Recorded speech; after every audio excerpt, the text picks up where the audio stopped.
প্রধানমন্ত্রী, BNP chairperson, ৬০ দলীয় এবং ২০ দলীয় জোটের নেত্রী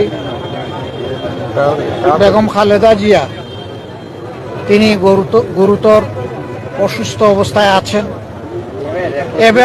এর আগেও তিনি এসেছেন বহুবার, কিন্তু এবারকার মতো এত সংকটজনক পরিস্থিতি এর আগে তৈরি হয়নি। আমি ধৈর্য ধরছিলাম, দোয়া করছিলাম বাহির থেকে, এবং ধারণা ছিল যে এখানে এসে ডিস্টার্ব না করি। বিএনপির পক্ষ থেকেও সেই ধরনের একটা আহ্বান মহাসচিব জনাব মির্জা ফখরুল ইসলাম আলমগীর সাহেব জানিয়েছিলেন যে সবাই দোয়া করুন, এখানে এসে সবাই ভিড় করবেন না। এখানে ওনারও চিকিৎসা বিঘ্নিত হচ্ছে, আরও রোগীদের চিকিৎসা বিঘ্নিত হচ্ছে।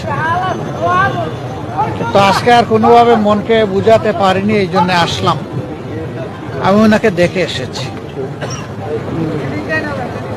এখন ওনার ডায়ালাইসিস চলছে এবং তিনি আসলে ডিপ সিডেশনেই আছেন।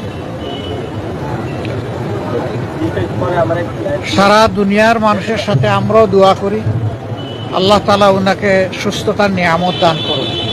আমিন।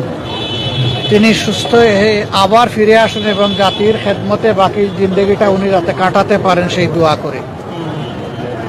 সুস্থতাও আল্লাহর নিয়ামত, অসুস্থতাও আল্লাহর নিয়ামত। এই ক্ষেত্রে তার আপনজন যারা আছেন, বিশেষ করে তার পরিবারের সম্মানিত সদস্যবৃন্দ, তাদের জন্য এই পরিস্থিতিতে ধৈর্য ধারণ করা বড় কঠিন।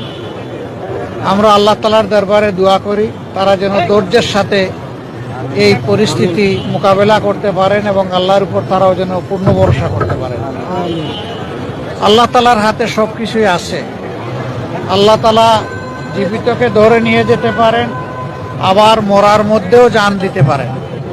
উনি এখনো যেহেতু আলহামদুলিল্লাহ সারভাইভ করছেন, আমরা আশা রাখি, আমরা দোয়া করি উনি সুস্থ হয়ে উঠবেন ইনশাআল্লাহ।